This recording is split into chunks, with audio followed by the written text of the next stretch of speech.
Trip Films, let's face it, just about everyone is pinching their pennies these days, and the thought of traveling to London, home of the strong pound, doesn't exactly sound feasible. But that's not true. You just need to do your homework in order to avoid the pricey route while still experiencing the city. And you're in luck because we did your homework for you. Here's our list of how to do London on the cheap. So not much is cheaper than strolling the streets, and a great place to do this is the funky neighborhood of Camden Town. So this is it. This is the main reason why people come to Camden. It's the marketplace, and it has everything. Want to have a look? I reckon we should.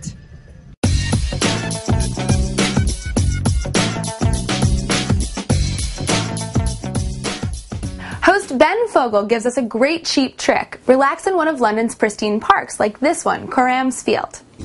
And if you're not good with your own company, come with a group of friends and bring a packed lunch.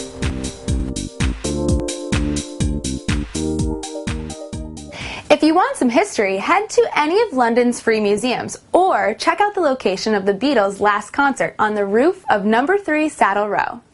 And it was on this roof that the Beatles played their last filmed concert called Let It Be.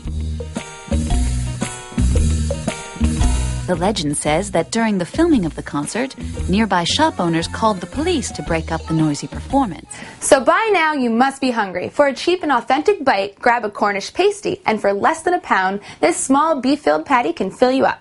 Tradition has it that it got its shape from fitting neatly into the miners' pockets whilst they were on the job. The crust also serves as a handy little handle, so the miners could keep their grubby hands off their hard-earned lunch.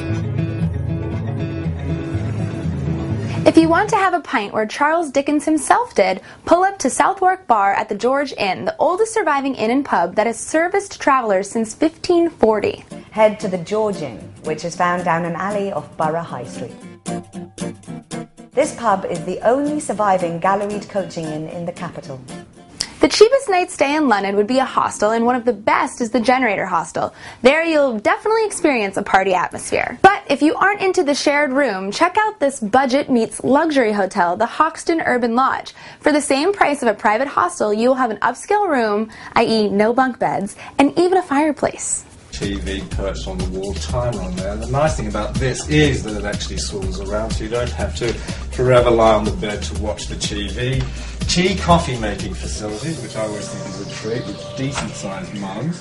Place for everything in its place. And what I particularly like, there are no unsightly wires dangling everywhere. Also, there's web TV. One of the other features of the hotel is that Wi-Fi is free in this hotel, which is rather wonderful. Another feature is that you can watch as many movies as you want for £5 for 24 hours.